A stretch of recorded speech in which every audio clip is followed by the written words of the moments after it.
Listen, you smell something? Human emotions are materializing in the form of a viscous psychoreactive plasm with explosive supernormal potential. What a discovery, a psychoreactive substance. Do you know what this equipment is used for? Boggle or Super Mario Brothers? We'll have fun! Yeah! They're still doing it. Really quite good work there. My friend, don't be a jerk. We've got no choice. Call the Ghostbusters. Super Jackpot! Welcome to Extraplasm Podcast. It's the only podcast on the internet that's considering releasing future episodes on wax cylinder, just so it can be stored in the old New York Public Library next to recordings of Mary Todd Lincoln saying the F word because she saw him off. I'm Jim Maritato, aka Vink Maniac on the internet, and I'm thrilled to be bringing you episode 79 of Extraplasm. This week we're joined by David M. Booher to discuss Ghostbusters Back in Town, the new comic book miniseries from Dark Horse Comics.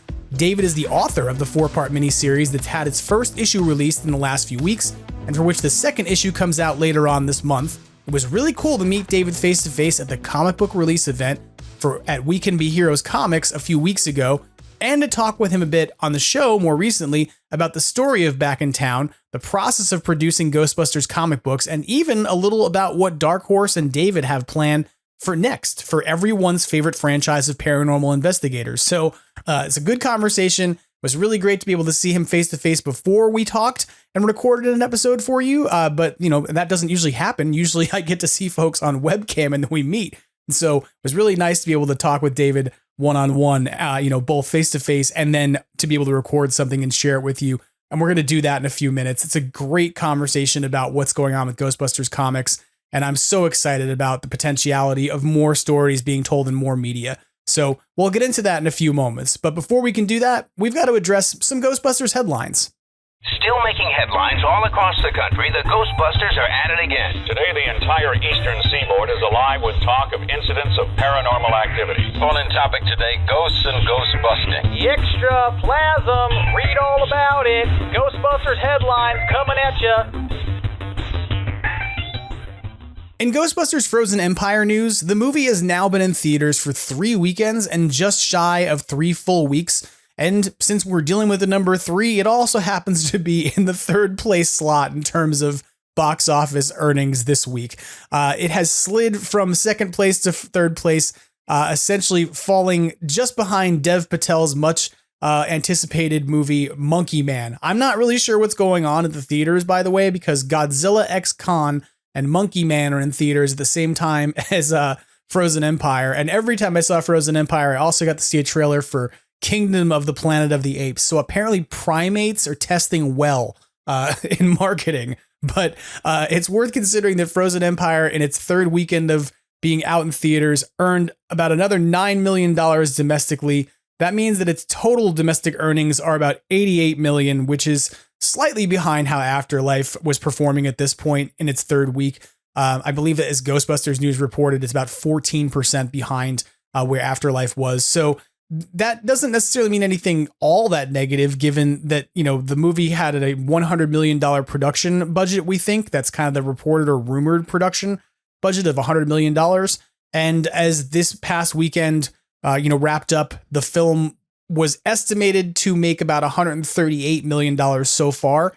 And an important thing to consider along those lines is that there are a number of important markets that have yet to have the film released at international levels. So France, Brazil, Italy, South Korea, Saudi Arabia are all getting this movie, many of them this week. So that will obviously mean that you have some folks coming out to see it in theaters where it hasn't been released yet. There will be events going on around those releases, etc.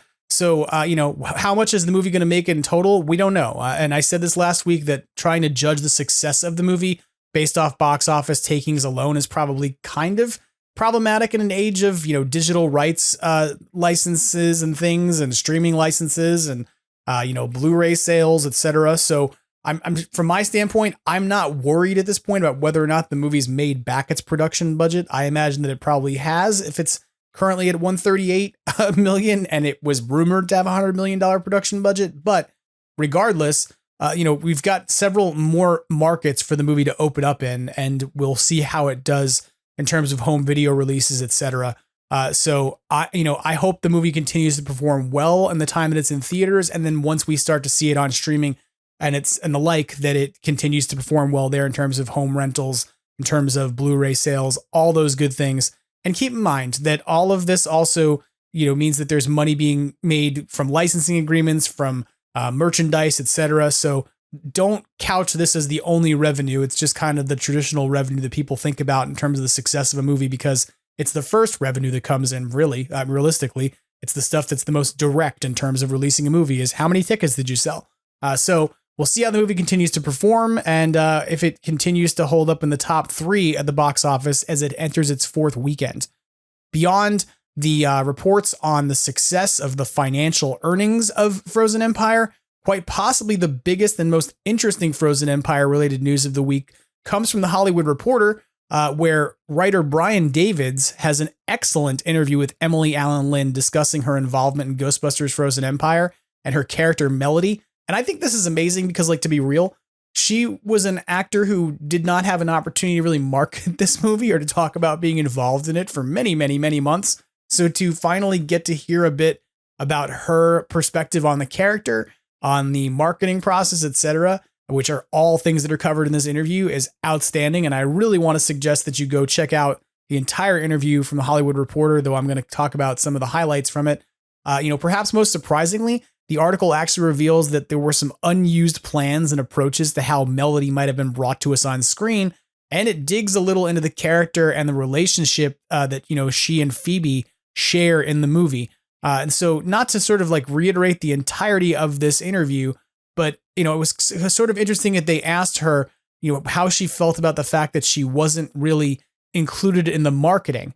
And she suggested that she was, quote unquote, confused as well, but that she felt that the reason why was because Melody was, and I quote, a very different kind of ghost for the Ghostbusters franchise.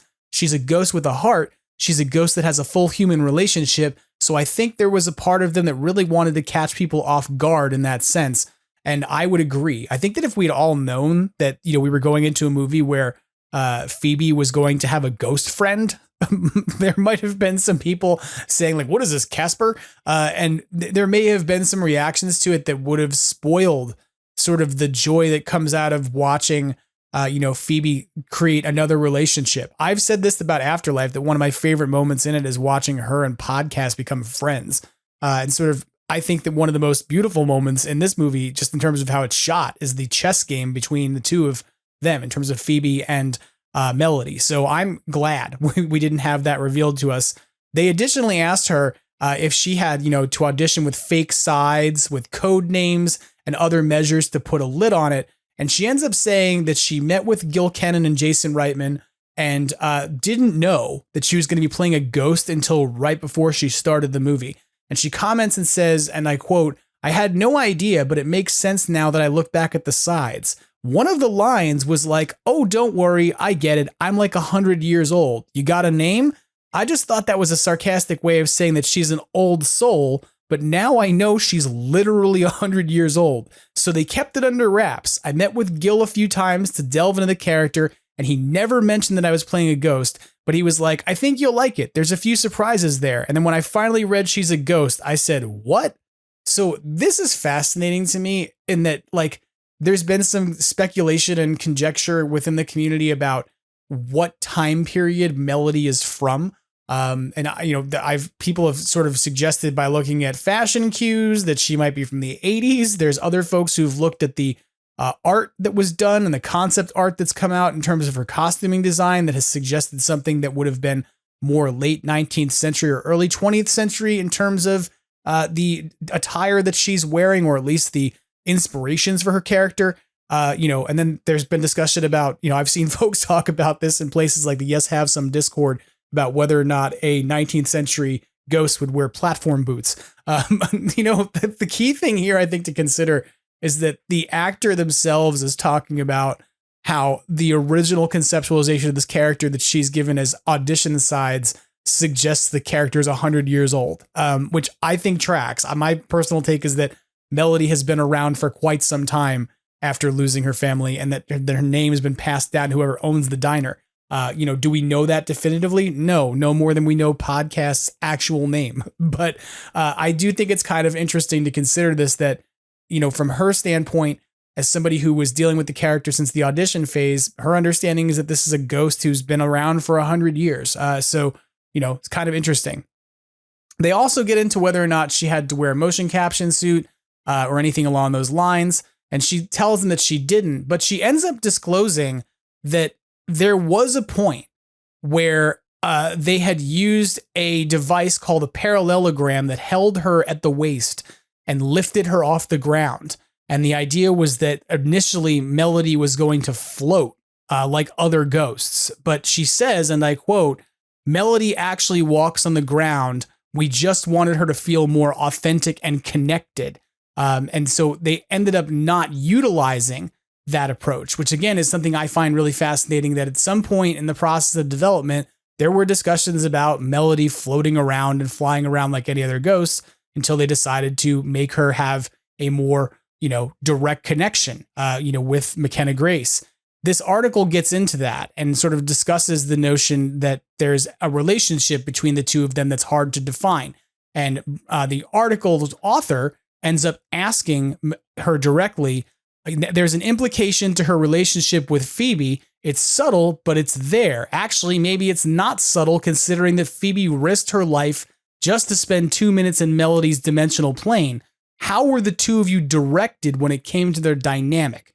And I think that the response that Emily Allen Lind gives here is really awesome. She says this, and I'm going to just give you this direct quote because I think this is a key talking point we haven't gotten into on this podcast at all, about what is the relationship between Phoebe and Melody. And there's some folks who've decided it's romantic. There's some folks who've decided it's not romantic. Here's what the take was, at least from Emily Allen Lind. She says, "Phoebe and Melody are cut from the same cloth in a lot of ways. They're both outsiders in their own ways. They're both old souls, figuratively and literally. And since physical touch was off the table, that can get pretty irritating in the beginning of any relationship. So Phoebe just wanted to be able to be close to this person. Your question is basically, is this a romantic relationship or a friendship?" And a lot of people are asking that. But the beauty of this movie is that it's just two souls connecting. The fact that they literally can't touch is a metaphor for their deeper soul connection that defies labels. There's elements to it that do feel like romantic gestures, and while McKenna is younger than me in real life, these characters are still two kids in a lot of ways. They're outsiders who feel different and like they're not heard, and now they're connecting on this grandiose level in two different dimensional planes, and they're just trying to figure out this world together. So I like that we didn't define it as one thing or another. Sometimes when people do that, it ruins it. It's too concrete and absolute, and they're so not absolute as characters. And I think this is such a really great answer to this question.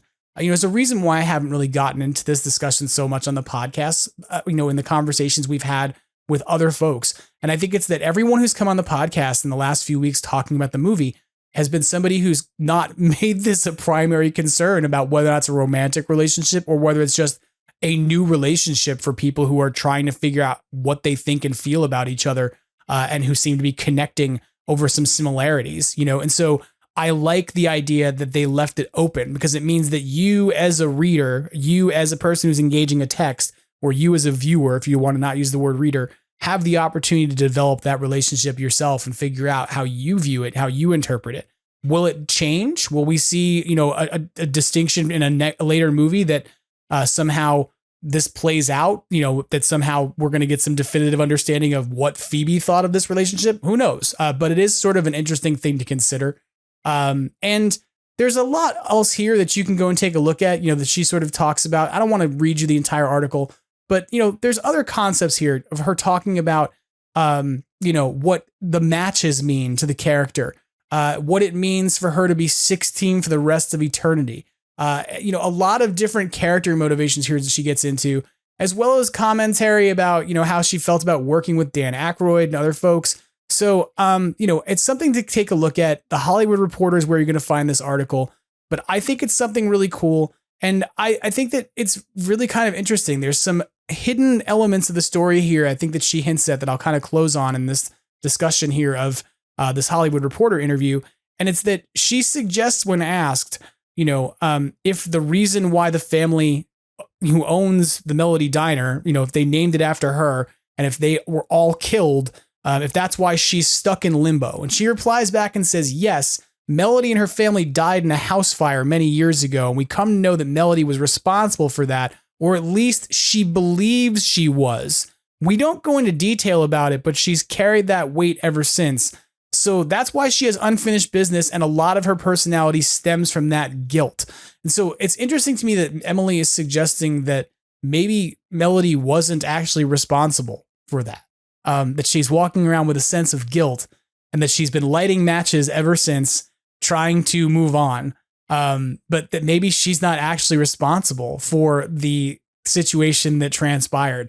And I would love to know more about like what, potential conversations happened about the character, her backstory, and her motivations. I believe it probably exists in the same way that we know Podcast's real name exists. These characters have some pretty developed backstories, it seems, and we just don't get to hear about all of them. So maybe someday we'll get to hear that, because that would be kind of cool. But that being said, Emily Allen Lynn was not the only person sharing details about filming Ghostbusters Frozen Empire this week. You definitely should go take a look at that Hollywood Reporter article for sure.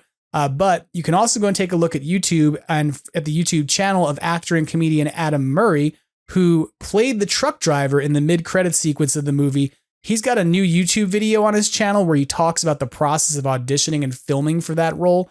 And notably, he confirms a few interesting things, like in particular, that the scene was in fact shot here in the US during the November and December 2023 pickup and reshoot stuff that happened around the Atlanta area. And that in fact, Jason Reitman was the second unit director who was shooting that sequence. He actually comments and says that they were working on a closed set at a truck stop, but that lots of people around them knew what was going on because it was next to a McDonald's and they had a giant Stay Puft truck. So it appears they did not do that in post in terms of adding the logo onto the truck, although I guess they could have if they wanted to. So really cool video. It's about 17 minutes, so it's not all that long if you want to take a look at it. And it's kind of awesome. So go take a look at it. He talks about that his audition was in November. He talks about the idea that he didn't really know what the name of the movie was going to be. And that originally he actually auditioned to be vape store guy and didn't get that role. He would have looked very different in that New York Rangers jersey for sure. So go take a look at that. It's kind of a fun thing to check out.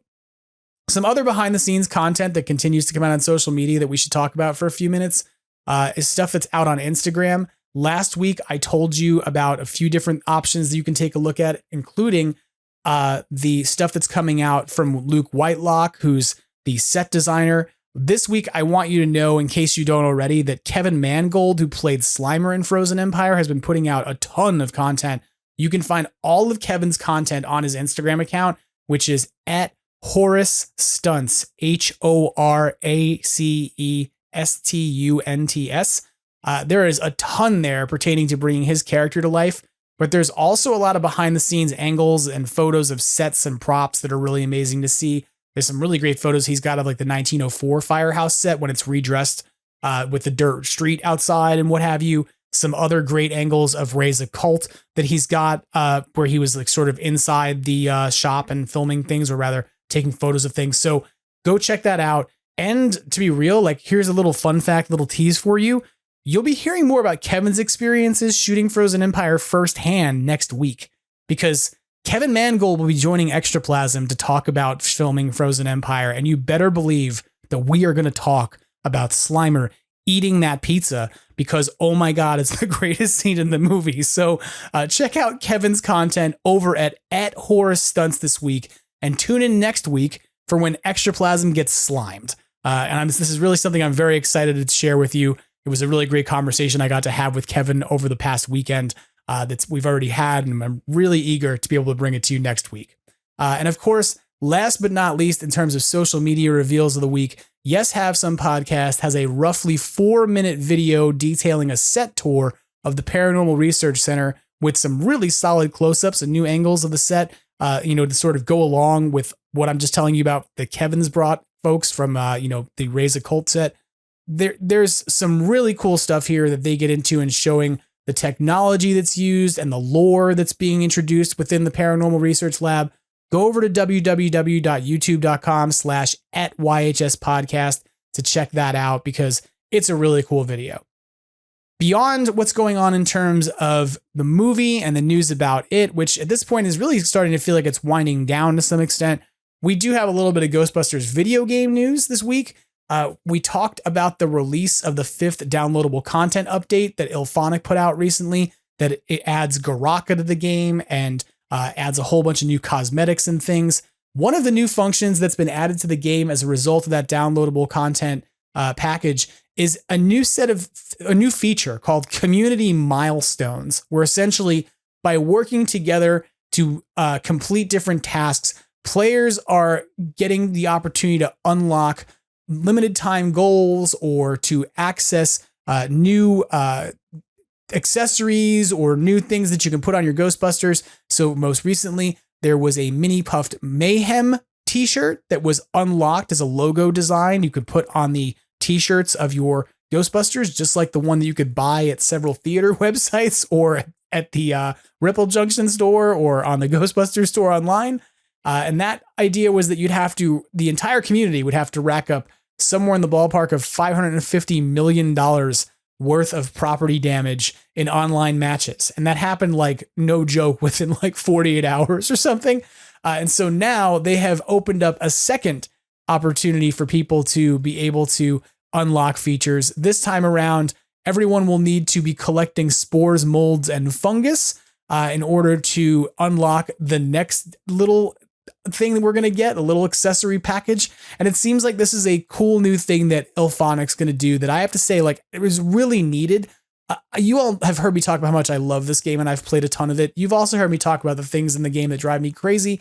And one of the things that I have said since the beginning is that while there's a Discord for the game, there's not really a great sense of community or need to work together or collaborate on anything in the game beyond trying to go find some people to help you finish off your achievements. If you don't find those people, you got to do it on your own.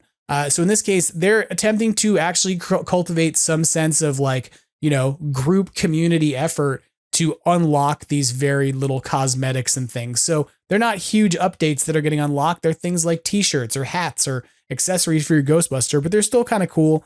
So if you're a Ghostbusters Spirits Unleashed player, make sure you're taking a look at these things because there's some cool new content opportunities out there that really all you got to do to unlock them is participate in playing with other people. And then as long as we all, keep on unlocking stuff by shooting things or trapping ghosts or picking up fungus, then you just benefit. Outside of Ghostbusters video game news, let's talk about some merch news for a few moments. There's not a ton of officially licensed stuff to report on at this point because most of it came out, before the movie. But I do have a couple of tips and things to be aware of for this week. One of those things is that apparently AMC is not done with releasing new theater merchandise. Eric Christensen of the Moogly Fan Club has actually reported to Ghostbusters News and is credited there as finding new 6-inch plush backpack keychains. These are small little keychains with plastic clips on them that you can put onto your backpack. And they're about $6.99 a piece. There's two of them. One is of Slimer and the other one is of the Moogly No Ghost mascot, but it's the engineering logo as a plush, which is kind of cool because I don't really think I've seen another plush version of that. So that's kind of fun. But these are apparently only available at AMC locations inside the theater at the merch stand. So if this is something you want to try and track down, you'll have to go to an AMC to get it. It is definitely not on their website. The other piece of merchandise news is not necessarily going to be applicable to you unless you live in Italy, which is not a massive number of people listening to this podcast. The Italian cereal company Yummers has announced a series of limited edition Ghostbusters themed cereals. One of them features Slimer on the box and is pistachio flavored. The other features the Mini Puffs and is marshmallow flavored. We will not see this in the United States. And I was thinking about this, that, we got a big old shipment of cereal in the United States from General Mills when we did the last movie. This time around, we've had no cereal, almost like they knew they shouldn't do it because so much of it ended up at discount stores and groceries that sell off bulk product or virtually next to expired product. This time we've had no cereal, but we were supposed to be getting Rice Krispie treats. And I remember seeing them pop up because somebody found them on Instacart and Ghostbusters News reported on it, but they've never, ever, ever turned up in the store. So if anybody runs across the Rice Krispie treats, give me a shout out because I would love to know if they actually exist. but they are the closest shot I think we're getting to Ghostbusters cereal on this go around of merch. And it makes me wonder if the reason why we have less merch this time that's food oriented is, because of the challenges that we went through with the pandemic, and then the challenges of the strike potentially impacting the success of those merchandising agreements. So, there must have existed at one point. There were supposed to be Rice Krispie treats, but what happened to them? Who knows? In the meantime, if you live in Italy, get yourself some Yummers. These things look fun. I want to try it. It looks like a better cereal than General Mills gave us personally. And because it's not made in the United States, it probably has way less red 40 and yellow dye number 5. But that being said, let's talk about some unofficial merch news for a few minutes. There's a couple reminders I want to give you. First off, that the containment unit, TCU Collectibles, are going to be wrapping up their signings with Kurt Fuller and Harris Yulin. The pre-orders for those close now both on April 26th. Previously, I told you that Kurt Fuller would be closing on the 15th, but that has actually been extended. So both Kurt Fuller and Harris Yulin will close on April 26th. If you want to get autographs from them and 8x10s and things, you can contact the containment unit, Matt Sanders and Tom Henry, at slimedsignatures@gmail.com. I believe Kurt Fuller is running $50 a signature. Harris Yulin is running $60 a signature. It's kind of awesome if you think about it. Like, you can in 1 month basically pre-order 2 of the most difficult Ghostbusters 2 actors to get autographs from. Just there you go, poof, out of the blue, you can just do it. So seriously, don't sleep on this. Like, if you do, it's probably gonna be really difficult for you to figure out how to get these signatures later. So go over to either the containment unit Facebook page to take a look at the photos they've got present, where you can figure out which 8x10s you want to order. That's TCU Collectibles is the other place you can find that on Facebook. And if you want to order things, remember, you got to reach out to Matt and Tom via their email address at slimedsignatures@gmail.com. I just mentioned Eric Christensen of the Moogly Fan Club a minute ago, and I'm going to mention him again because he is also one half of Gen Eric Crystal Designs. This is the pin Facebook page that he is running with Crystal Bass Monroe for some time, where they develop pin and patch ideas together and offer them for sale. They currently have a pre-order that's been opened up for a patch and pin combo for the Manhattan Adventurers Society. So if you've ever wanted to have a patch or a pin after seeing Frozen Empire that would be of the group of, rich guys who decided to play Garaka's chant and all get frozen to death, you can own that now. There's a patch that you can get, as well as a lapel pin. They'll come together as a set. It's $20 for the set, with a $6 additional added charge for shipping up to 2 sets. If you're interested in this, you can reach out to them at Generic Crystal Designs at gmail.com, or head over to the Generic Crystal Designs page on Facebook. And that is literally like the word generic. It got Gen Eric as in Eric Christensen in it, but Generic Crystal Designs is the name of the page on Facebook, and Generic Crystal Designs at gmail.com. Go take a look. It's a pretty cool design, I got to be honest. And this is the kind of stuff that you're not going to probably see get released officially by anybody who's official merchandise. So it's the kind of stuff that we end up creating as fans because we love it. We think it's awesome. Along the same lines, a second place I want to tell you to go look at for cool unofficial merch right now is Pinbackers, pinbackers.etsy.com, or you can go find them on social media. Pinbackers has a variety of replica, essentially logo-based merchandise. If you thought, hey, I really want to own something from the Melody Diner, like I really wish I had a coffee mug that I could drink out of that had the logo from the diner on it, they have that. They have a t-shirt, they have a pin, all with a sort of a reconstructed, hand redeveloped Melody Diner logo that matches so super well with the one that's on the matchbooks in the movie. So head over to Pinbackers, pinbackers.etsy.com to check that out.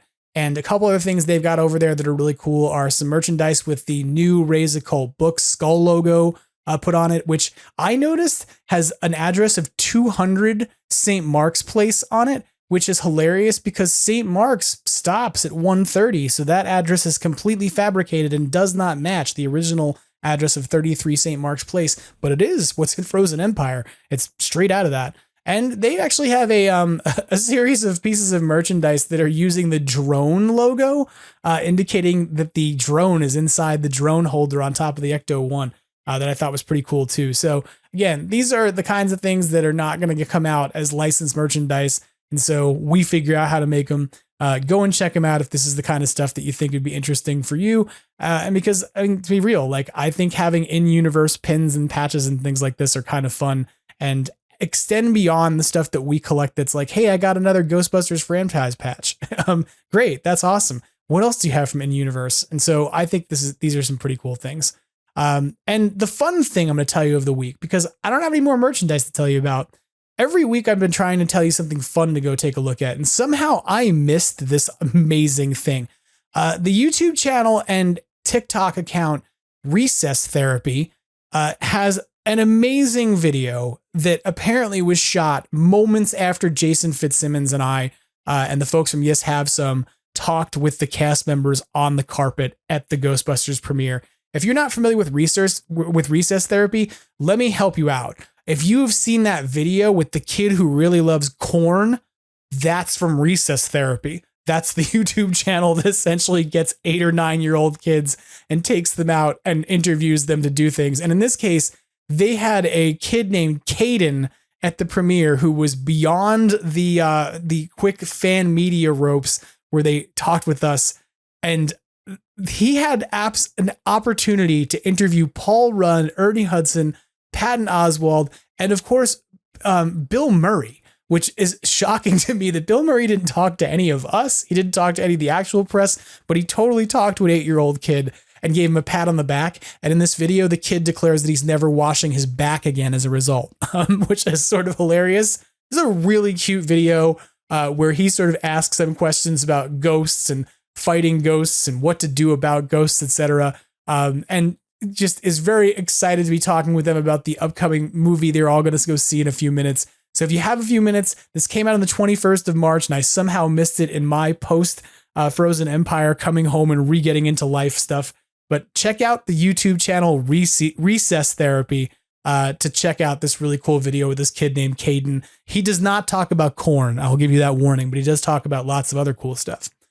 So that kind of wraps up your headlines for this week. So let's go now to my conversation with David Booher as we get into a little bit about what Ghostbusters Back in Town is about and what may be happening with comics and Ghostbusters for the future. Joining me on Extraplasm podcast for the first time coming on the show, and hopefully maybe not the last, given that he's helming a very important project for those of us who are Ghostbusters fans. Author of the new Dark Horse miniseries, Ghostbusters Back in Town, David Booher is with us. David, how are you doing? I am just fabulous. Riding that wave of the release of the first issue of the comic, and man, I am on cloud 9, and I don't think I'm going to be coming down anytime soon.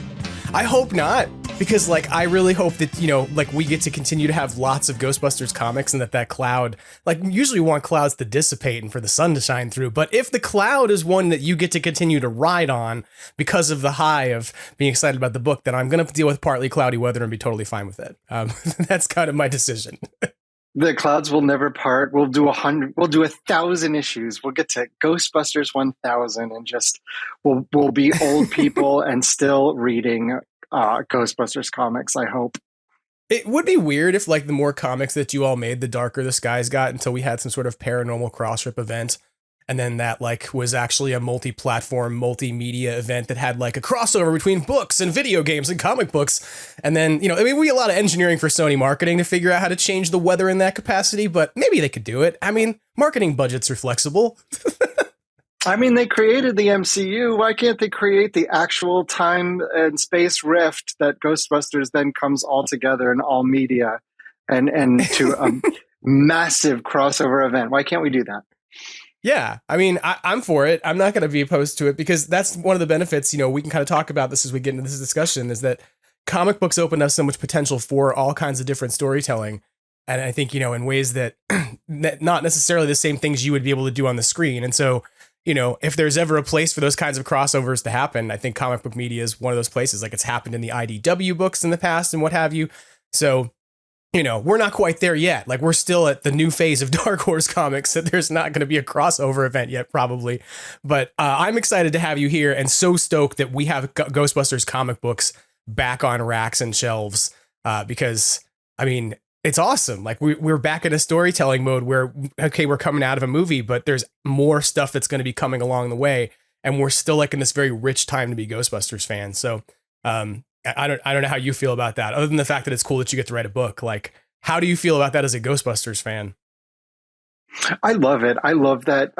I think all these big franchises, all these big movies should have comics tie-ins. There's opportunities in comics that just, I don't think studios often think about, because it's such a small slice of the franchise pie. We're not, I joke that, I don't just make money. I make comics money, which is like regular money, but just a whole lot less. No, you're working for the memories. That's what we all get out of Ghostbusters Frozen Empire, is that we're getting paid with memories. We're getting paid with memories, child labor memories. We can all look back and laugh that we employed a 15-year-old. So I love that part of the movie, by the way. It's so funny. I digress. Yes, it's wonderful to have the comics out there, because I think it's such an opportunity. These new characters, these new Ghostbusters that we have in Afterlife and now Frozen Empire, it's such an opportunity to explore who they are and what adventures and hijinks they get into, especially now that they're back in Tribeca in the firehouse. The storytelling opportunities are kind of endless. And one of the great things about doing this comic is that they gave the folks that are overseeing the Ghostbusters ship gave us such wide latitude. I was able to come up with my own stories, my own tie-ins, the opportunity to not just come. They didn't just come with a blueprint and say, this is how we want this to go. They put together the team because they had confidence that we could tell stories that fit in this world, fit with this, continuity, this timeline, but also can stand alone in comics and sort of be their own adventures. So that's what we're seeing with Back in Town, is this new story with this new team that kind of touches on Frozen Empire. So Back in Town takes place after Afterlife, and it opens with the family actually driving up and moving into the firehouse for the first time. So we know in Frozen Empire that they've been living there for a while, right? So this is their first Manhattan exploits as Ghostbusters. We had such a ton of fun telling these new stories about them sort of figuring out the city. I thought it was fun, sort of not this. I don't want to spoil anything about the first issue because I want people to go out and get it. But one of my favorite panels in the book is one that's just kind of like a little silly. And it's just like, it's okay, come on inside. Mom made quesadillas. Right? And it's like this idea that they're in the firehouse and now people are like cooking meals and doing laundry. And it's like something that Carrie Coon talked with me and Jason Fitzsimmons about on the carpet at the Frozen Empire premiere, was this idea that like she's thinking about these layers of Ghostbusters where like, they're doing laundry in the firehouse and stuff. And it's weird to think about it, but it's like your book kind of sets the ground for that. Like, even though you didn't have necessarily a firm blueprint of what to write, like your job was to, cultivate this sense that like, here's how they got where they got. And so I'll ask you this real quick, like, sort of two-part question. Like, what was your relationship with Ghostbusters like before coming on to the creative team? And sort of the second part of that question is, Jason Reitman and Gil Kennan, when they came out to Ectofest, talked about the idea that the comic book was going to exist in a soft canon with the movies. So what was the involvement? Like, sort of what was the involvement that you had from them in terms of like, if they're not giving you a blueprint, how does that sort of come together in terms of a story that you all agree on or that Ghost Corps agrees on? So to take the first part of your question, Dark Horse approached me and asked if I wanted to write Ghostbusters. And I looked at them and I said, What's Ghostbusters? No, I'm just kidding. I'm going to get flamed in the comments. Flamed! No, I want everybody to know that I am such a Ghostbusters fan since I was a kid. So my jam was Ghostbusters 2, because in 1989 I was 10. And so that was right in the sweet spot of when Ghostbusters, I think, sort of speaks to folks. Sure. I watched the real Ghostbusters, the cartoon, after school on Saturday mornings. I even ate the cereal. I think I remember eating the cereal when I was a kid.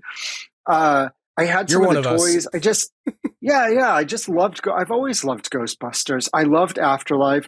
I even loved the 2017. I enjoyed the other movie that we don't really talk too much about. But Afterlife really kind of showed me what I think it showed a lot of people sort of what Ghostbusters could be for a new generation. And I think it did a lot of groundwork. It laid a lot of groundwork for going forward. So I've been a Ghostbusters fan. When Dark Horse approached me, I tell this little anecdote, frequently, but basically I told them, look, if there are little kids and old people standing between me and this job, I will push them down to get this project, just so you know. But also, no children or elderly were hurt, injured in the making of this comic book. So we have that. Yes, this was this was a project that I absolutely, fell over to be able to do. And so to get that opportunity was amazing. And then to work with Gil and Jason it was a revelation, because I would write these scripts and they'd, send it off and we'd get notes and things, and I'd write dialogue and I'd be laughing to myself because I'm like, this is comedy. This is, it's supposed to be funny. And I'd be laughing. And then Jason would send back notes and he's like, what about this dialogue? And I would die laughing just reading it. No writer likes to get notes except for when they're from Jason, and you're just freaking hysterical. You're like, yeah, that's way better than what I did. 1, 2, you're my boss, so we're definitely going to do that. But 3, it's genuinely clever and funny. It's genuinely clever and funny. So that's why I never felt like, oh, this is, too much or anything. I just loved getting notes because it was like reading, stand-up comedy bits. And so Gotcha. They were, and it was such a great mix because they would give me these notes and they would be really funny and dialogue punch-ups and those sorts of things. But then also there was so much freedom that they just kind of stood back and let me write the scripts, write the plot, sort of plot this out, see where it's going to go. And very rarely would they come back and say, this isn't working, or let's go this direction. There was one time they did it in this story arc. And I was kind of like, man, they pushed back on something. I was like, oh, come on. But then they forced me to come up with something that was way more clever. And I think it's going to be way more fun that we get to do. So right on. At the end of the day, it was this great relationship that really created something that was, I think, greater than the sum of its parts. And I loved the process. They're as much fans as I am. So we had a great time sort of creating this thing. I think that's totally true. Jason Reitman describes himself as the first fan of Ghostbusters, as he was on set when the first one was being made with his dad. And before any of us saw a single, cell or frame of Ghostbusters, he had seen so much of it. But like, even being around, Gil Kenan and interacting around him a few times at the premiere, it's like so evident that he is a Ghostbusters fan who's excited to be working in the universe he's working in, as opposed to somebody who is just like taking a job. And it's excited. It's very evident talking to you, as well. Like we got to meet face to face earlier in the week at the We Can Be Heroes comic books event, that where the book was released and you were signing. And it's very evident, like being in that room full of people who have, been inside of a Slimer suit, 3 different people who have been inside of a Slimer suit, and somebody who's Mr. Stay Puft, and then you and the LA Ghostbusters in that environment. There was so much like love for the fandom, and it's so evident that like you bring that too. And it's one of those things I want to make sure people know is like, you're not somebody who just came onto a book like, hey, he's a guy, he writes comics. Who can we get? Like, no, you had a clear passion for this. And I think it's really awesome. Yeah. At that event, I was like, comic? What comic? As I'm running around, crawling inside the Ecto, taking photos with Zool, and taking photos with Vigo, the Carpathian, the gigantic mural that we had on the wall. Yeah. Just like talking to the actress who played Slimer and Stay Puft, and just like in the LA Ghostbusters were all there in their flight suits, and they had all their equipment. There was a working containment unit. I got this video where we put in a trap and it was smoking. And I just thought, it's it's just I have this, I'm working in this little corner, but I just am loving the whole of it. I'm just eating it up. What I thought was like so heartwarming about that, just, not to sidetrack into that event, and I want to make sure we talk about the comic book, but it was something that was just heartwarming to me, was that you all collected each other's autographs. you all had a little card on your table that I think JD Raymer may have given to folks, because he was there with me and he was the other guy in the Extraplasm shirt. And by the time I left the event, I was like, everybody has a card where they've signed each other's stuff. I was like, it's so cute. The shop gave me a little Ecto one that was in a window box. And I didn't take it out, but I had a green paint marker and I passed it around to everybody, not just like the talent folks who were there. I had all the LA Ghostbusters sign it. I had the workers at the shop sign it. Everybody who was involved in this event, in one way or another, signed this box for this car, and now I have this beautiful on my shelf. I can see it right from here. That it's just got all this green writing all over it of all these autographs, and so I'll always, no matter what happens with the comic, no matter what happens with Ghostbusters, I'm always going to have that, that car that commemorates this wonderful release event. I think it's really great that the event was such a success and that people came out and enjoyed it, and it's really memorable for you, obviously. But aside from like the event, for you, like, what do you think is like your favorite part of having had the opportunity to tell stories within a Ghostbusters creative canon? Like, what makes you most excited about telling stories in this universe? It turns out that I didn't realize it, or I didn't think about it deeply, but I really love horror comedy. Okay. And that family sort of all ages horror comedy that Ghostbusters, I think, is like the top of the top when it comes to that. And I always love these movies. I love Jumanji. I love the Goosebumps movie. I love Ghostbusters, but I didn't really put my finger on it until I had to like sit down and encapsulate that feeling in the comic. A lot of folks, when I was doing interviews and things for the promotion of the comic, the question came up a lot, which is how do you balance the humor and the horror in that Ghostbusters mixes so well? I mean, it's like the pinnacle of how this works. And I realized I've internalized that approach. So it was probably one of my favorite things was to sit down and write the comic and be able to write Phoebe's dialogue, her jokes, write Gary Gruberson's sort of dad humor and dad perspective on things. You mentioned, I think we are offline when you mentioned the one panel that you love in the comic in this issue. But it's those moments where, you can have a huge, incorporeal being coming after them that wants to destroy all of the Ghostbusters.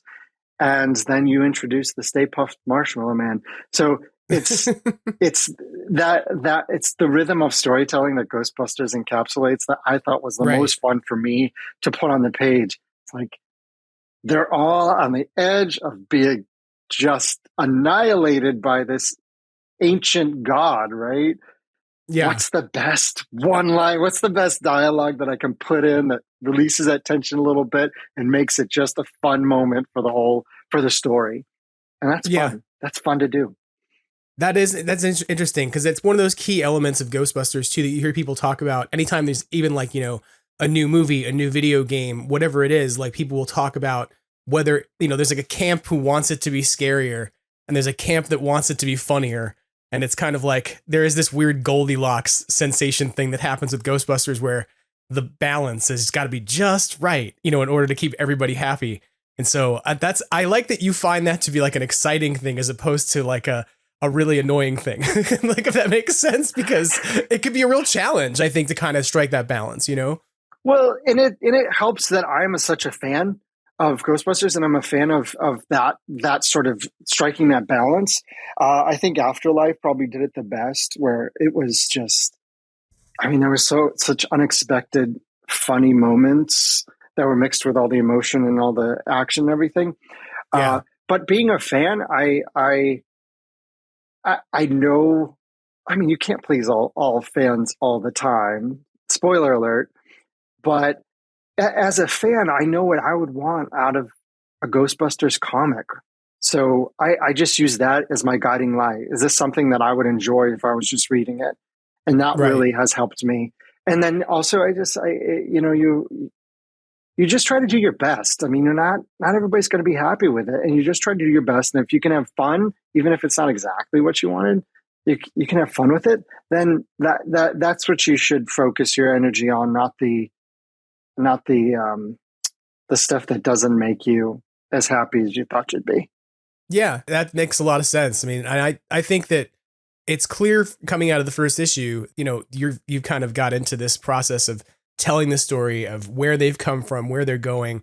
There's a balance that you're trying to strike in terms of humor and comedy, but there's also, like, to me, at least from my view, a balance you're trying to strike between Ghostbusters and ghostbusting and life, if that makes sense. Like, that there's like a sense of them moving into this firehouse and becoming people, as opposed to just Ghostbusters. At the same time, they have to figure out how to become Ghostbusters. They're figuring out relationships together. And so I thought that was really interesting in the storytelling, and that you're not just balancing humor and comedy, or rather humor and horror, but you're also balancing like family dynamics and Ghostbusters, right? Which is something we haven't really had to see before, No, and that's going to be a key. That is a key approach to this whole story that we're telling in the comics. Is how do they come together as a family? And you're going to see that there is a entity. I don't know. I don't think this is a spoiler. I don't know. You probably put it on mute if you don't want a spoiler for the comic. But there is an entity that is going to, you kind of get a hint of it at the end, that it sort of is feeding off of the dysfunction of this family. Right. And so it really becomes a plot point that this family is trying to, I mean, they've got even Gary, who's like new to the family, right?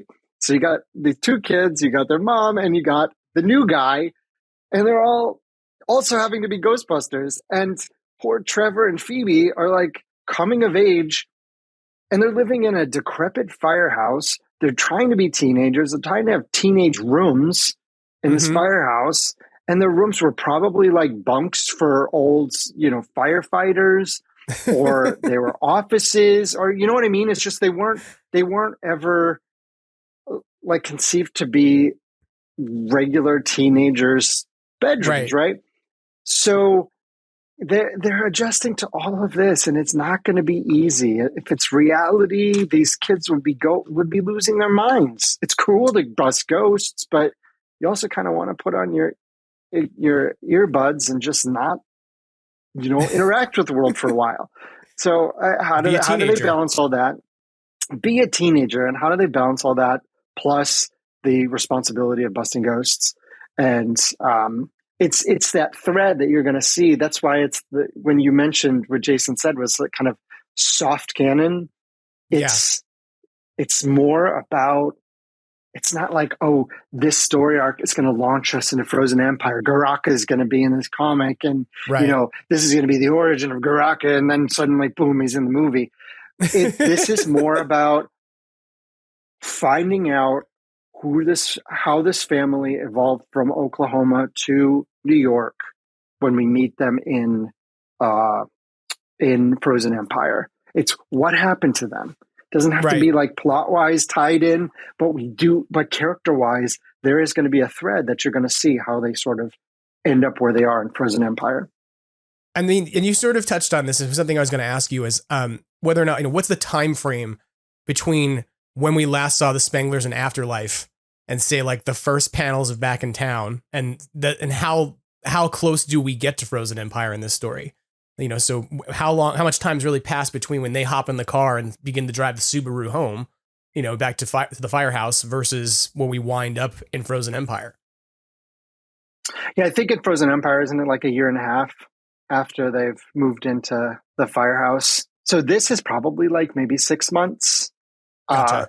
From the events in Afterlife to them moving. The comic opens with them literally driving over the Brooklyn Bridge to get into Manhattan to move in for the first time they step into the firehouse, that sort of thing.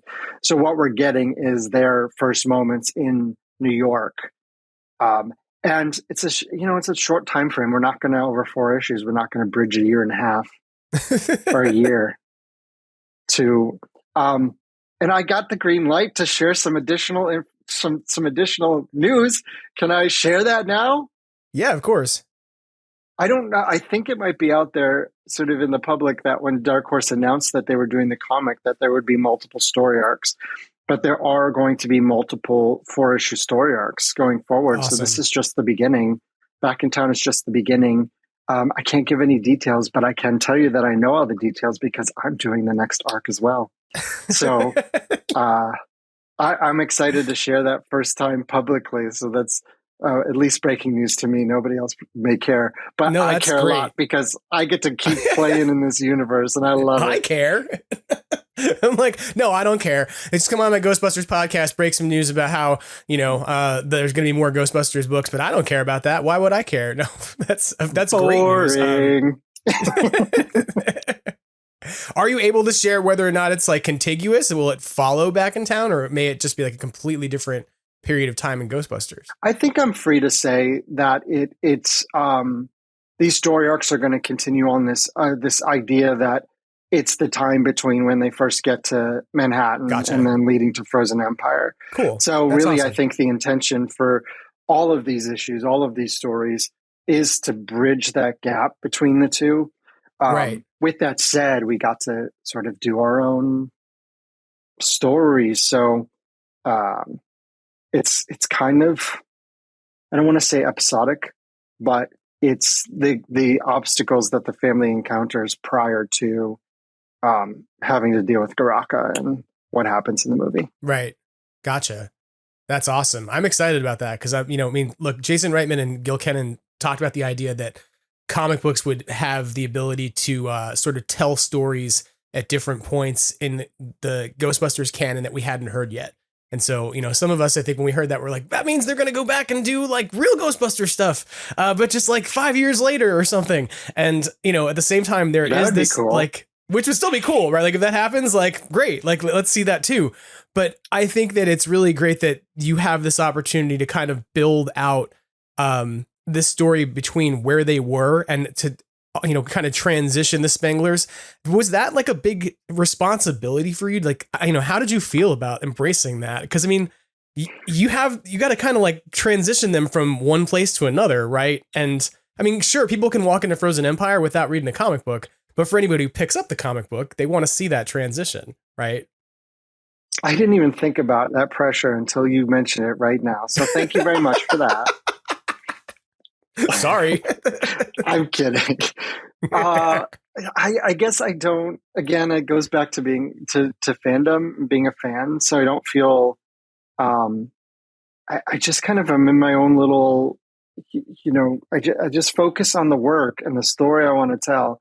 And then when you start spinning out into like the pressure, is people going to like this? Is this the right thing to do? When you start spinning out into that kind of thoughts, it really puts a damper on your ability to be creative and tell the story that you want to tell. So I really kind of pushed that out. So I wasn't feeling that much pressure to transition this family because I love the family so much. I watched the Afterlife a bunch of times that I was working on this, the comic, and I was listening to their voices and I was internalizing how they talk and their mannerisms and what they sound like and how they respond to each other. So by the time I was writing their dialogue, other than the jokes, was we worked back and forth, but just their dialogue and their interactions, I felt like I knew how Trevor was going to respond to Callie and what Callie would get upset with Phoebe and how Gary would try to approach this being, the dad role. And, I felt like I had internalized what that is.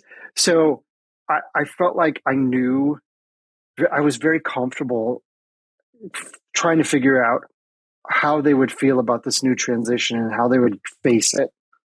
Gotcha. So you're going to see Phoebe and Trevor sort of going to their respective schools and just adjusting to that. And I feel like I knew how they would react to these new environments. So it felt very natural to me to just sort of pursue those threads in the comic and hopefully it comes out in an authentic way that this is how they would really react to these sorts of situations. I think it's interesting that, part of the responsibility you have is to bring them into the firehouse and kind of set them up where they are. But it's also a responsibility to sort of set up where our existing Ghostbusters have been. And so within that first book, like you get a sense of like, oh, Winston's been busy in the city. He's been investing in different things. And I don't want to say what they are because I don't want to spoil it for folks. But like that was a thing that really tickled me reading through the first issue when you sort of like see his name on different institutions and things in the city. And you're like, wow, okay, so he's had some political influence. And I like that you acknowledge that in the comic book. Like a running joke I had on the podcast for a while was that I really wanted the trailer scenes of Walter Peck, who we presumed to have been the mayor. And, that was confirmed once we saw Frozen Empire, that I wanted that to all be a misdirect. And the reason he was in office is because Winston had bankrolled him. Like he was just like, yeah, no, like I paid for my man on the inside. He may hate the Ghostbusters, but I basically kind of own him. Like level, and it's kind of what happens at the end of the movie when they play the political pressure against him as he comes out to, to say, I'm going to shut you all down. But I liked this, that the comic book that you're writing acknowledges Winston's influence in New York City. And I thought it was really important without part like of talking that transitioning, about it. Yes, like without being like, Winston's a billionaire. Like, yeah. Yeah, we didn't do voiceover. Winston is currently a billionaire. He owns an empire, and here's what he has also been doing. We did that, and we got to introduce one of the other original Ghostbusters toward the end of the issue. Yeah, kind of establishing what you see in Frozen Empire from these folks. We kind of start laying the groundwork in the comic for where you see them after a year and a half. Yeah, and I mean, and it's equally important, right? Because in a weird way, like our understanding of who the Ghostbusters are from Afterlife is they were disbanded, disparate, not really together, and then suddenly showed up in the final act. And everybody went, how'd they get there? But like it was, and that's not to take a shot at the movie. It's like it is. They just like, poof, there's Bill Murray. And he's like, did you miss us? And you're like, oh, where'd you guys come from? Like, it's so funny because I'm such a movie watcher. I am not a deep thinking movie watcher. So when I watch movies, that just didn't even occur to me. I was like, oh, that's cool. They all came back together. Right. I'm feeling the exact emotions that the studio wanted me to feel in this moment. Right. So good job, studio. And I never even thought about that. So that's sort of the way I consume media is not, I know how hard it is. I know how hard it is to write stories, and I know how hard it is to, especially a movie of that scale, just to bring it all together. So I just enjoy it for what it is. And then I leave all the deep thinking to the folks who are paid to think deeply about those things. Or who are paid no money and just run podcasts. Yeah. The unpaid podcasters who are mad about whatever. No. Again, we're being paid with the memories. Paid with the memories. Giant bags with dollar signs on them that are full of memories. Yes, that's what they are. It's like Scrooge McDuck's vault full of coins, except it's all just warm feelings and fuzzies that you get to jump into. That's funny. And you just jump in and he just like flies through like the clouds or something and just like smashes to the floor. No, it's all memories. It's going to cushion you, I promise. It's like the cloud you're riding on. It's okay. Yeah, that's true. All back to clouds. I really do think, though, that it's kind of cool that you have the opportunity not to just transition the family, but you are also transitioning those Ghostbusters for us in many ways. Like, that's as much as I'm kind of joking about them suddenly appearing and then that's the end of the movie. Like, we have some of that happening in Frozen Empire, obviously, where we're seeing where our Ghostbusters wound up after those events, but you're kind of setting the groundwork in some ways for what they were doing, like what was going on in New York around them, a year or 6 months after afterlife, and that kind of gives us some insights into who they are and where they've been that I'm excited to see more of as your story unfolds. Because, obviously want to know about our new Ghostbusters, but knowing about our older Ghostbusters is kind of why a bunch of us are here. So yeah. Out of the folks you got to sort of offer some voice to, you had this opportunity to play around with Phoebe, with Gary, as you've sort of talked about. Who's the character who you have the most fun or, the most excitement sort of crafting lines for? Or is there one particular character that you really kind of just resonate with and like the opportunity to write for? It's definitely for me, it would be Phoebe. And then a close second would be Gary. Both of them, I think, are very funny in very different ways, but actually very much the same way. I think both of them use humor and jokes to try to connect to other people. And Phoebe does it because she's got such insecurity about like who she is, and she feels like she's this outsider, and and I think she uses humor to try to bridge the gap that she feels between herself and other people. And I think Gary is very similar. I think he's got his own insecurities. I mean, he's a grown man who is a substitute summer school teacher in Oklahoma. So I'm sure his self-esteem has taken some blows over time. And I think he does use that humor to try to get people to like him and connect to him in that way. Yeah. And getting to write those two characters has been so wonderful because I feel like I know them. I feel like I know how they would react in situations. I know what they would say. And it's been a riot to dig deep into those psyches and figure out who they are and how they tick. That's not to say that I don't love writing Callie. She's overstressed mom who doesn't know how to interact with her kids. And then Trevor, who doesn't want to interact with anybody. I think, again, it's about self-esteem for him. He's just worried that people aren't going to like him. So it's fun to write this whole family.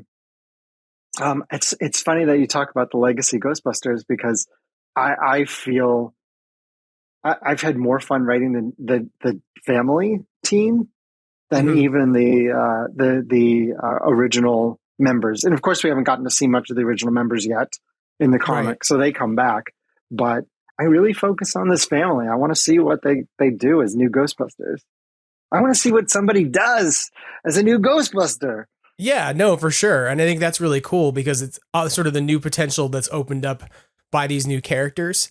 Do you find that it's more of a challenge to write for the older characters than the new characters? Or is there something that's just more exciting about the new characters? Or not necessarily. Reyes was a lot of fun to write his dialogue because he's just got his brain works in such a different way than most people's. So his comments and his words in response to other people, you can always push them off kilter a little bit.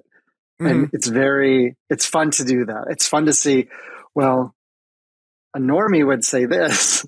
Ray would definitely say this. I got to write a little bit about Winston, who's just trying to keep everything together. And so that was fun. But for me, it really is Ghostbusters. We're in a time of transition. And I think you're going to see in the next movie after Frozen Empire, you're going to see this move away from the nostalgia aspect of it. And you're going to see them forging a new path. And I think that this family is that bridge between the old and the new. They're Spanglers, but we're going to have new Ghostbusters. We're going to have a new Ghostbusters universe, I guess. We're going to have new stories that are going to sort of move away from what we had before. So I loved focusing on this family and sort of bringing them forward and pushing the franchise, pushing Ghostbusters into a new era, while, also enjoying spending time with all those folks I got to grow up with. Yeah, no, and I think that's cool because I mean, it's something where you're right. We're moving forward. There's going to be, new characters and what have you, because there has to be, like, realistically, we don't all get to be around forever, and our Ghostbusters are all getting older. So it means presumably Ghostbusters has to be carried on by a new generation, and sort of a torch has to be passed to some extent. And so I think that it's cool that you're sort of talking about this in the sense that they are sort of the future that you're getting to write for. The reason I sort of asked you the question is I think I would be intimidated by having to figure out how to voice those characters, if that makes sense. And so like, thank you for doing it. Because like, I would be so terrified of like having to figure, like I could make a joking thing where I'm like, I'm going to do my impression of Dan Aykroyd and like on my podcast all the time. But if I had to actually commit words that were coming out of Ray Stance's mouth, I don't know that I could do it without having a meltdown, because I would just be like, I don't want to get this wrong. Like, you know, so thank you for doing it. And it's a technique that I've developed, which is just not thinking about those things. Right. I could not forge ahead with anything if I thought about, and it's a lot about, I think that anxiety and that fear comes from a lot of worrying about how folks are going to react to what you do. And I've learned to not worry about reaction to things. Just tell the story that you want to tell. Right. And like I said, this is not a franchise that I just got put on my desk. This is something that I've loved. So I've known Ray Stantz for 30 years. Right. 35 years, you know. This year is the 40th anniversary of the original Ghostbusters movie. So I knew him. So when I got the chance to write his dialogue, I really did feel like I knew how Ray would think about these things and how he'd react. And then beyond that, I also have Jason and Gil and the Ghost Core team and Sony, and everybody's looking at these scripts. And if there are moments when they're like, I don't know if Ray would say this, or I don't know if Winston would do this, then they definitely would speak up, and we would talk about that, and we'd figure out what they would really say. But I'm happy to say that there wasn't a lot of pushback in that way. So his voice must have felt like it was at least within the ballpark of what Ray would say. Yeah. So that's no pressure. Great. No pressure at all. Like, hey, I don't mean to be like, let me add the pressure now that you got through it. I'm like, hey, remember all these things that you managed to not be pressured about in the moment? Why don't you come on a podcast and we'll talk about all of them, and I can dig into all the worst psychological trauma of writing something. I'm kidding. But like, reason I say it is because I think that there's a lot of expectations that are set up for folks, you know, about like how those characters should sound, you know, and I think that to me, having the bravery of being like, I can do this, I'm willing to forge ahead with it, is something that's commendable. And so I don't mean to say it all. Let's worry about things. The mob, the angry Ghostbusters mob has not come for me yet. And the comic has been out for more than a week now. So I feel like, I mean, there's always time. Every issue presents a new opportunity for a barn burning, right? So, hopefully that never comes to pass, but also, you know, coming on this podcast and talking about Ghostbusters and in my process, I hope it conveys to folks who are Ghostbusters fans that even if it misses the mark slightly for you or even widely for you, we didn't just slap together this team. It's coming from a place of people who are actual Ghostbusters fans. So whether it goes in a direction that you like or you wish would do something else, or maybe the voices aren't quite exactly there, it's a genuine effort to make this part of the Ghostbusters universe from people who are passionate about this. So that would be the message I would say, is if anybody wants to come bring the torches and pitchforks, please, by all means, my DMs are wide open. But please remember that I am one of you. And so I could, you know, set myself on fire. Don't do that. Hey, you know what I'm saying. I feel bad. We're all in this together. I asked these questions and I feel bad now. I projected my own anxieties about these characters, and you're like, "Hey, if you don't like it, it's cool. Bring your pitchforks to me." And I'm like, "No, don't do that. Don't bring your pitchforks to David. No, buy the book and enjoy the book." Let's be clear. I don't want anybody to get upset and you know, slide into my DMs with how much you dislike the comic. Please, trust me. There's plenty of anxiety there without extra help on it. But that being said, it's just the passion that pushes it all. It's the passion that fuels it all. So whether or not whether or not it hits the mark or misses the mark for any individual person or for a fandom or whatever, we didn't miss the mark when we started, which is putting together a team that was passionate about this. What comes out of it? Right. Everybody's going to have their own opinion about it, but what goes into it, we're all in that together, and what goes into it, which is our love for Ghostbusters. Right. No, I think that's clear, like coming out of the first book and just, when you and I talking about it, it's very evident that you have a deep love for Ghostbusters. And so I don't mean to project my own anxieties about storytelling and characters and asking those kinds of questions. I do want to ask you this though. What was it like for you to have the opportunity, like literally to develop ghosts? Like, to me, this is like a crazy thing that like, hey, not only do you get to tell stories, but because you get to bust ghosts, that means you also kind of get to invent ghosts. That was, I loved it. I loved that part because that's like the full creativity. There were no boundaries on it. And the only parameters that I had to put on myself was, this is something I looked at very recently among all of the Ghostbusters lore, which is, how do humans interact with the ghosts? Okay. Are they corporeal? Are they substantive? Are they ethereal? Right. Do they pass through you? I mean, Slimer passes through Trevor in the new movie and leaves slime.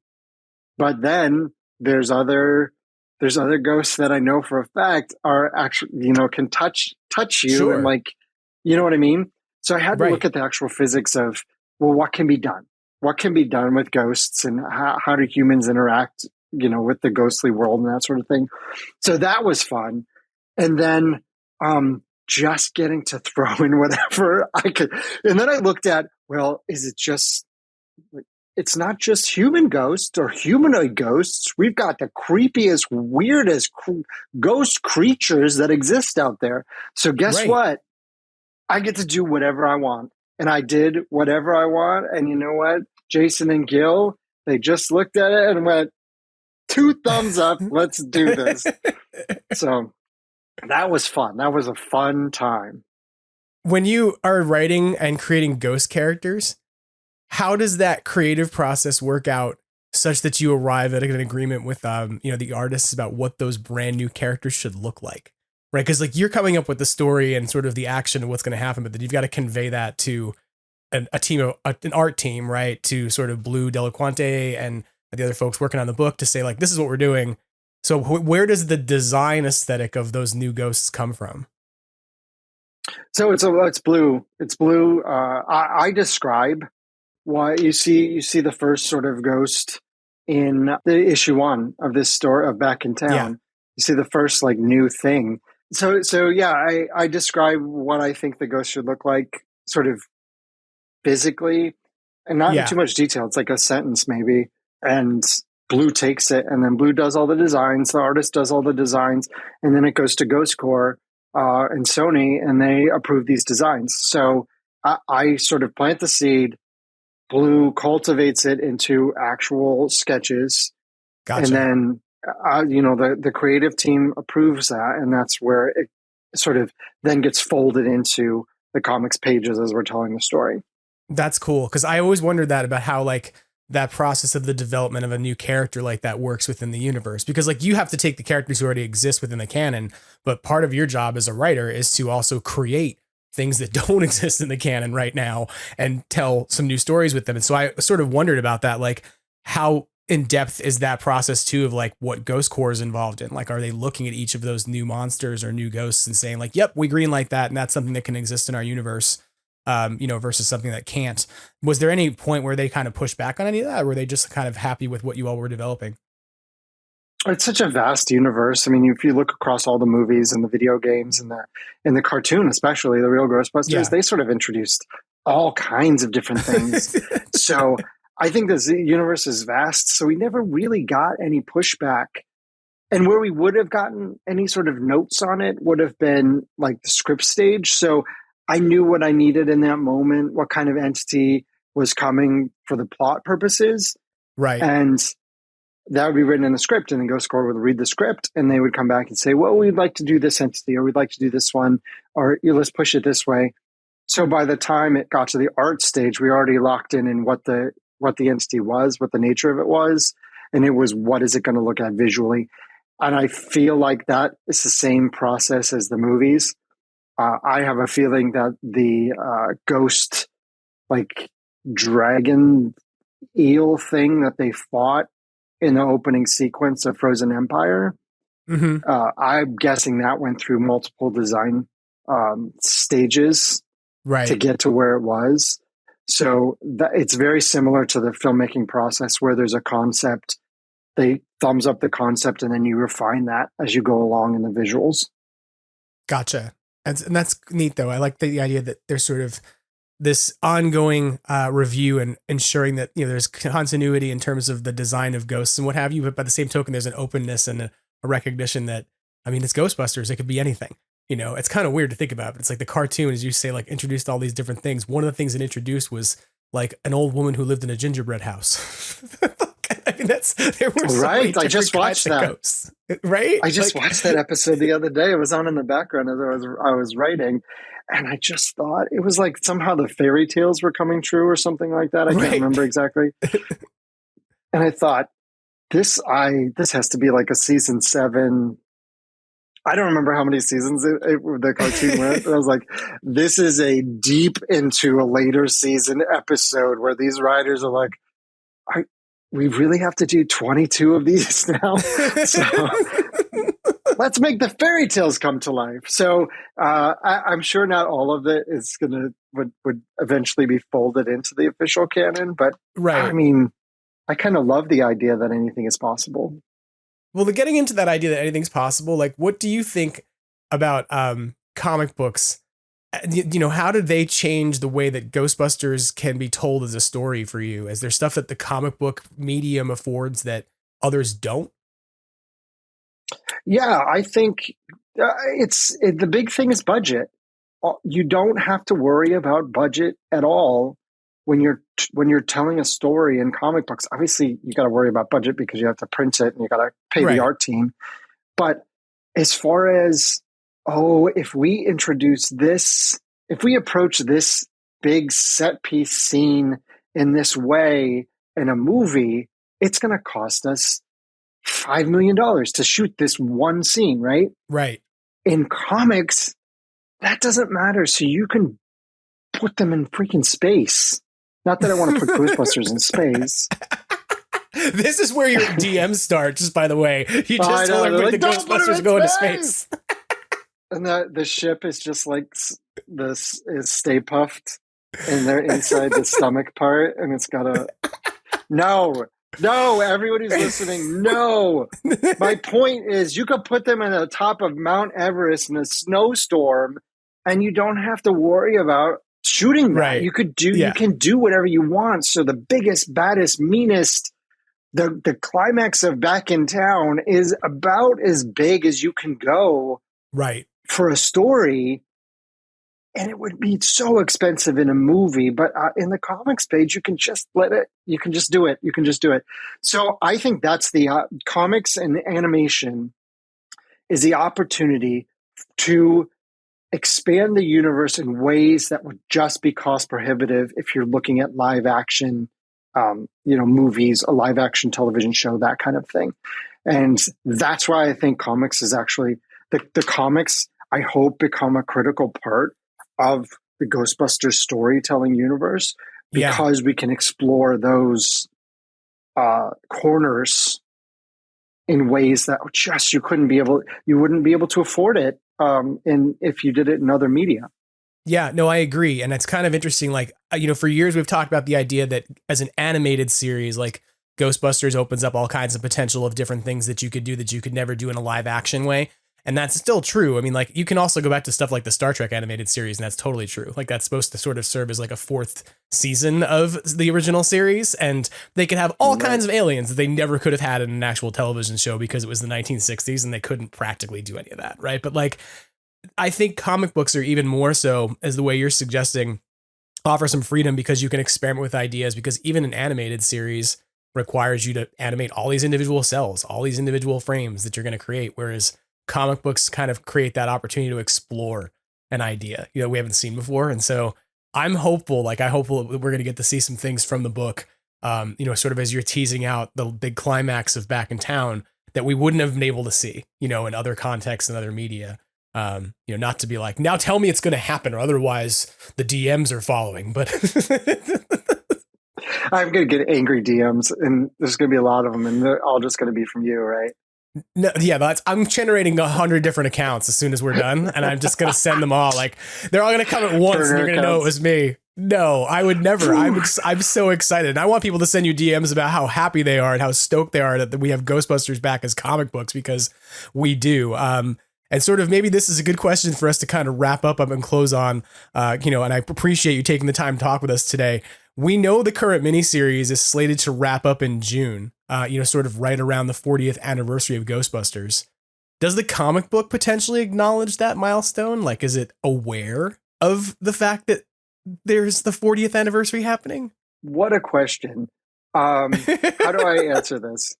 I answer this by saying the team is definitely aware that it's the 40th anniversary, of course, but also the nature of comic books and the nature of publishing is there was no way for us to know that it was going to land, issue 4 was going to land in June. Right. We knew it was going to come out this year, but there wasn't even 100% certainty that would happen. So, unfortunately, we will not be acknowledging it in story, in canon, that it's the 40th anniversary, but maybe down the road we might. Gotcha. Because there will be more. It's a good idea. We now know there will be more. So that's the exciting part too, is that not only do we have these 4 books and the story you're telling, but so much more to come. Is there anything else that you can share or want to share with us about Back in Town or the future for Ghostbusters comic books? I would encourage everybody to pick up a copy because I get royalties from it. No, I'm just kidding. I'm kidding. I'm joking. I don't even know if I do. I don't think I do. So literally my job is done. No, I will leave with this. We are all in this together as Ghostbusters fans. So if you want to get more, that's what it is. It's more Ghostbusters fun. It's tonally fits with what we all love about Ghostbusters. So I do encourage you to pick up the comic, pick up the collection when it comes out, because we've had such a fun time with this that I really think that you're going to have just as much fun following along in these stories. And gosh, I hope this is just the beginning of a lot more Ghostbusters comics, books, other media, lots more things to come. I agree. I hope that you get an opportunity to keep writing these books and to keep working on them, and that, the narrative universe that you're beginning to build out for us at a comic book level is awesome. And I'm so excited that you're on board to do it. And thank you so much for doing it, because we needed more Ghostbusters comic books and you have answered that call. So thank you. I answered the call because you know why?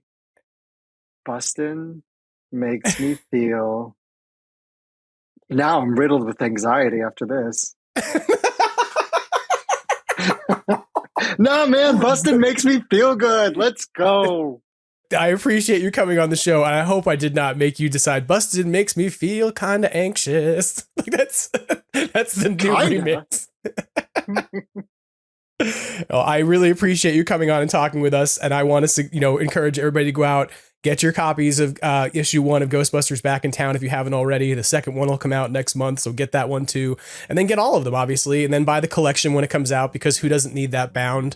And come on, everybody, you know how this works. Eventually you're going to want that because it'll be out of print someday, and then you'll be on eBay being like, why did it cost me $500 to own this? And so just get it now, and then resolve all of your future worry and concern about these things. Then you don't have to be anxious. But get your number 1 now at cover price before the speculators come in and decide that this is the hot new thing. That's right. It is the hot new thing, damn it. Telling you for a friend. Thank you so much for coming on, David. It was a lot of fun to chat with you, and I hope we get to talk to you again soon. And good luck with the rest of the book as it comes out between now and June. Thank you. It was my pleasure. All right. We'll talk to you again soon. That about wraps things up for Extraplasm this week. I want to say thank you once again to David for joining us on the podcast. And I want to encourage you to go out there if you haven't already and pick up your copies of Ghostbusters Back in Town. If you feel like you need to, I guess you could wait till the end of the month and then pick up issues 1 and 2 from your local comic book store, because of course issue 2 will be out later on this month, but definitely pick up the books. There's a great story that's unfolding and you don't want to miss out on it. If you somehow do, though, remember that you can buy the collection later on this year, all bound together. And let's be real, you should still do that, even if you buy the books now, because supporting Ghostbusters comics is good. It's probably what's going to get us more stories. Beyond thanking David, I also want to say thank you to Brendan Pearce of Badoochi Studios, who provides our logo and the visual identity for the podcast, as well as vaporwave artist MAGNAVOX, whose version of Ghostbusters serves as our theme music each week.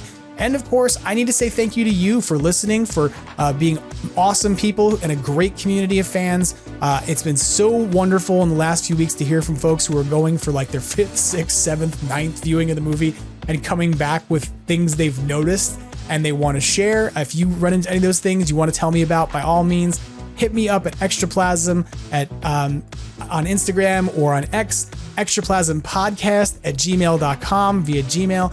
www.youtube.com/extraplasm or on Facebook, Extraplasm Podcast. Remember that these are the options out there for you to be able to be in touch with the podcast on a regular basis. And don't be a stranger. If you have something to share, be willing to put it out there. I'm ready to believe you do. Thank you so much for tuning in this week. Be well. Have an awesome rest of your week. Get ready to get slimed next week with Kevin Mangold. And until then, as Ernie Hudson reminds us each and every week, Try to have fun and always keep on busting. Take care.